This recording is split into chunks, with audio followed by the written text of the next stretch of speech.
कुंदन बाग हैदराबाद के सबसे महंगे एरियाज में से एक है। यहाँ के बड़े बड़े घर, सीनिक पार्क्स और ग्रीनरी लोगों को अपनी तरफ काफी अट्रैक्ट करते हैं। मगर क्या आप जानते हैं कि इसी एरिया में एक ऐसा घर भी है जिसके आसपास कोई भटकना भी नहीं चाहता। साजिद नाम का एक चोर कई दिनों से कुंदन बाग में बने एक घर पर नजर रख रहा था। वो काफी बड़ा था और साजिद को पता था कि कुंदन बाग में होने की वजह से उस घर में काफी अमीर लोग रहते होंगे जिनके पास खूब सारे पैसे और गहने भी मिलेंगे। पर उस बड़े से घर में ज्यादा चहल पहल नहीं थी। ना ही कोई वहां आता था और ना ही कोई वहां से जाता था। साजिद रोज घर से थोड़ा दूर खड़ा होकर अंदर रहने वाले लोगों की परछाई देखा करता था। वो ये नोटिस करता था कि आखिर घर में कौन कौन था और वो लोग रात में कितने बजे सोने चले जाते थे। साजिद ने एक रात उस घर में चोरी का प्लान बनाया। उस रात कुछ देर तक वो घर से दूर खड़ा रहा और लाइट बंद होने का इंतजार करता रहा। कुछ ही देर में पूरे घर की लाइट्स ऑफ हो गईं और साजिद पीछे वाली खिड़की से दबे पांव घर के अंदर घुस गया। पहले साजिद ने ग्राउंड फ्लोर टटोला मगर उसे वहां ना पैसे मिले ना ही कोई कीमती सामान। वो अभी नीचे वाले फ्लोर पर ही था कि तभी उसे किसी के चलने की आवाज आने लगी। वो जल्दी से ड्राइंग रूम में रखे एक पुराने कबर्ड में छुप गया और कबर्ड के दरवाजे के बीच से बाहर देखने लगा। उसने देखा कि एक औरत सीढ़ियों से उतरकर नीचे आ रही थी और वो धीमी सी आवाज में कुछ बड़बड़ा रही थी।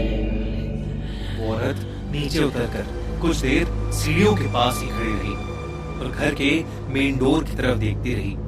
साजिद को उस औरत का चेहरा अब बिल्कुल साफ नजर आ रहा था। उसकी आंखों के नीचे बड़े बड़े काले धब्बे थे, मानो वो न जाने कितने दिन से सोई न हो। उसकी स्किन बिल्कुल पीली पड़ी हुई थी और उसके चेहरे पर एक बहुत ही अजीब सी मुस्कुराहट थी। वो औरत किचन की तरफ मुड़ी और चुपचाप अंदर चली गई। साजिद कबर्ड से बाहर आया। उसने अपने बैग से एक चाकू निकाला और उसे हाथ में पकड़े हुए ऊपर जाने लगा। तभी किचन से उस औरत की चीखने की आवाज आई। साजिद एकदम से डर गया और वो जल्दी से दबे पांव किचन की तरफ गया। उसने देखा कि वो औरत एक कोने में बैठी रो रही है। उसके हाथ में भी एक चाकू है और वो उस चाकू से जमीन पे कुछ खुरच रही है। उस औरत को देखकर साजिद थोड़ा घबराने लगा था, तो उसने सोचा कि वो जल्दी से छोटी मोटी चोरी करके वहां से निकल जाएगा। साजिद सीढ़ियों के ऊपर पहुंचा ही था, उसने देखा कि एक औरत बेडरूम के दरवाजे के सामने खड़ी उसे देख रही थी। उस औरत का चेहरा बिल्कुल वैसा ही लग रहा था जैसा उसकी पूरी मां का लग रहा था। उसकी भी आंखों के नीचे काले धब्बे थे। साजिद ने हाथ में पकड़ा चाकू उस औरत को दिखाकर डराने की कोशिश की, मगर उस औरत को कोई फर्क ही नहीं पड़ रहा था। अचानक ही वो औरत हंसने लगी और उसकी आंखें बिल्कुल काली पड़ गईं। वो हंसते हंसते बेडरूम के अंदर चली गई। जैसे ही बेडरूम का दरवाजा खुला, साजिद को एक बहुत ही गंदी स्मेल आई। जब उसने अंदर देखा तो उसके होश उड़ गए। उस बेड पर 3 लोगों की डेड बॉडीज पड़ी हुई थी और हैरानी वाली बात तो ये थी कि 2 लाशें उन्हीं लोगों की थीं जिन्हें साजिद ने अभी कुछ मिनट्स पहले देखा था। ऐसा लग रहा था कि जैसे उन्हें मरे हुए काफी दिन बीत चुके हैं, क्योंकि उनकी बॉडीज डिकम्पोज होने लगी थी, जिसकी वजह से उनसे बहुत ही गंदी स्मेल आ रही थी। ये देखकर साजिद के रोंगटे खड़े हो गए थे। वो सीधा घर के बाहर भागा। उसने सोचा कि इस हालत में अगर उसे किसी ने देख लिया तो उसे चोर नहीं बल्कि खूनी समझा जाएगा। इसलिए वो सीधा पुलिस स्टेशन पहुंचा और उसने पुलिस को सब कुछ बताया। पुलिस की एक टीम साजिद को लेकर तुरंत उस घर में पहुंची। घर के मेन डोर पर और उस दीवार पर ढेर सारे खून के छींटे थे। ये देखकर सभी चौकन्ने हो गए और उन्होंने अंदर जाकर देखा कि वहां सच में 3 लाशें थीं।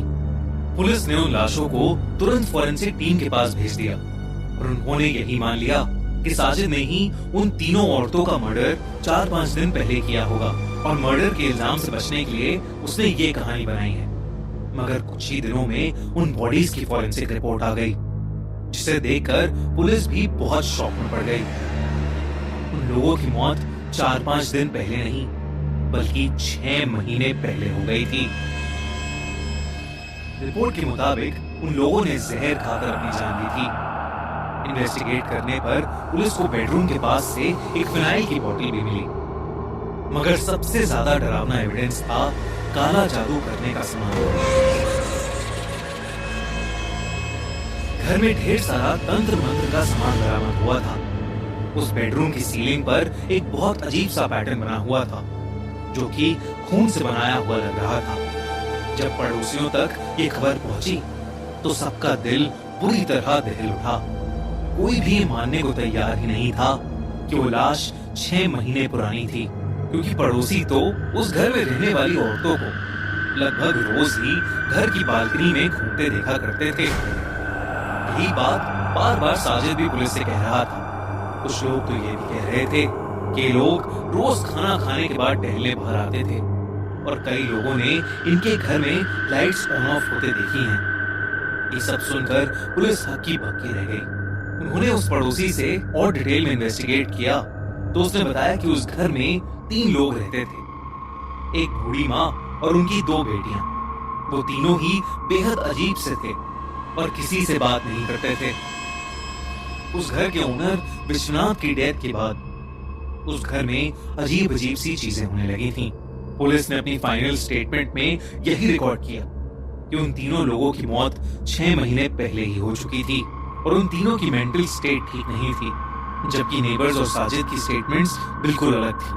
2002 में हुए इस केस के बाद से कुंदन बाग के इस घर को लोग विचेस लायर बोलने लगे।